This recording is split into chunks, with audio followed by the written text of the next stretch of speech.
Hi Water Signs, Cancer, Pisces, at Scorpio. Welcome po sa ating channel. This is all about love. At ito ay inyong daily gabay tarot love reading for June 17, 2024. Para po ito sa lahat ng single, crush, sa may relasyon, buhay mag-asawa, friends, and family. And please be reminded kung nakaresonate kayo, comment down. Kung hindi kayo nakaresonate, ibigay niyo po sa iba kasi general reading po ito.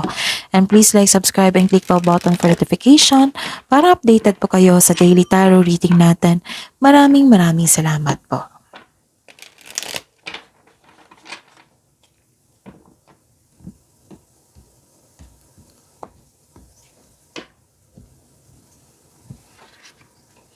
So, isipin niyo po yung person niyo, kunin ko na yung energy niya. Okay, kung ano yung gusto niyang sabihin sa iyo, iniisip niya ngayon na gusto niyang sabihin sa inyo. I need 2 cards. 2 cards more.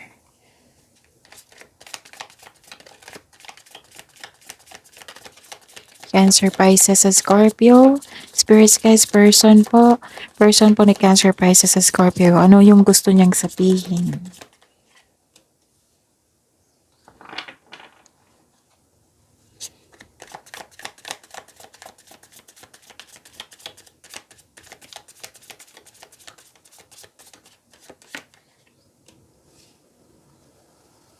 OMG. Cancer, Pisces, sa Scorpio. May magbabalik po. Kasi ang sabi po dito, tingnan niyo. This isn't over between us. I'm coming back for you. Kinikilig yung si Cancer, Pisces, and Scorpio. And I can't take being away from you any longer. Ayun nang malayo sa inyo. And I don't want to let you go. I miss being with you. Kinikilig. Kinikilig si Cancer, Pisces, and Scorpio ngayon. Again, this is ayaw niyang gusto niyang magkaroon ng connection, gusto niyang bumalik sa inyo, and miss na miss ka niya. I can't take being away from you any longer, and I don't want to let you go. Miss na miss ka na niya. I miss being with you. Okay. Spirits guys, ano pong energy ni Cancer, Pisces, and Scorpio ngayong June 17, 2024? Regarding po sa love life nila, self-love, partnership, and romance.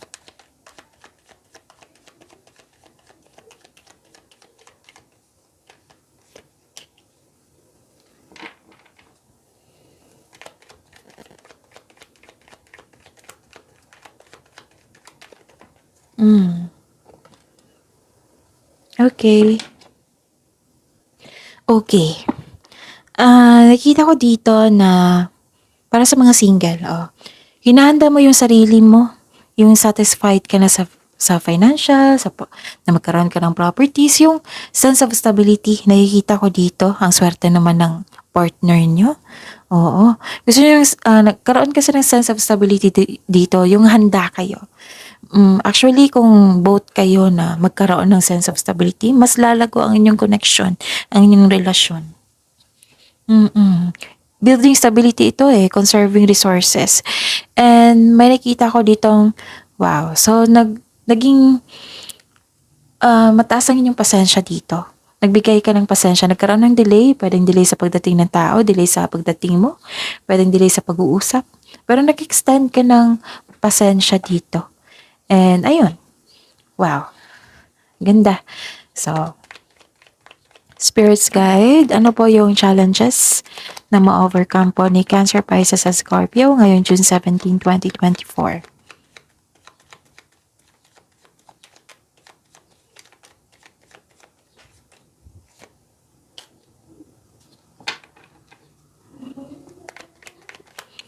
Kung may ingay po, maingay po yung kapitbahay namin ngayon. So, focus kayo sa akin para may makuha kayong mensahe.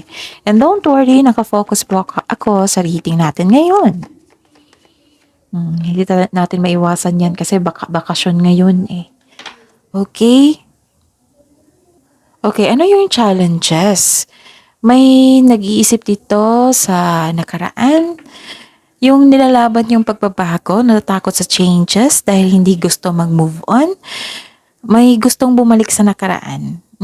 Masakit talaga ang ending. You may felt anxiety, stress, Oh, hindi mo alam kung bakit ito nangyari. Pero ending the situation means your opportunity is coming. A new beginning po. Okay? So it might become uncomfortable kayo sa bagong simula sa inyong buhay ngayon. Then, you have to let go. This card tells you to let go and trust the universe and to yourself. Okay? And may nakita ko ditong nawalan kayo ng pag-asa. Oo, pero sabi po dito, ayaw nyo nang mag-overthink, kinakaya nyo yung sitwasyon. It might be mismo rin siya. Ah. Okay? So, lumabas. Isipin nyo yung person nyo, ha? Kunin natin yung feelings niya ngayon. Cancer, Pisces, and Scorpio. Person po ni Spirits guys, person po ni Cancer, Pisces, and Scorpio. Clarification of this card. Ang ganda. May inisip siya ngayon na mag-celebrate kayo, mag-date kayo. Yes. Sa mga single dito, okay. Sa, pala niya to, no, feelings niya. Masaya kayo ngayon. Masaya siya. It might be, may plano talaga siya mag-date kayo, malumabas kayo. And masaya siya kasi may ganap na celebration. Like for example, may nakita kong engagement dito, kasal or honeymoon or nag-out of town. Or nagkaroon ng adventure, lumabas kayo, nag-date kayo. And feelings niya ito, right? May balak po siya na magbukod kayo. Okay? Kung asawa niyo to, partner niyo to, may magbukod kayo. Sa mga marelasyon dito, may plano po siyang magsama na kayo sa isang bubong. Wow! Ganda naman. Kasi in love siya dito. Oh. Dito pa lang. So, ayun. Mapagbigay itong taong ito. Tapos, maalaga din siya. Maging maalaga siya sa inyo at siya'y maasahan. And, yun din yung sabi niya sa inyo.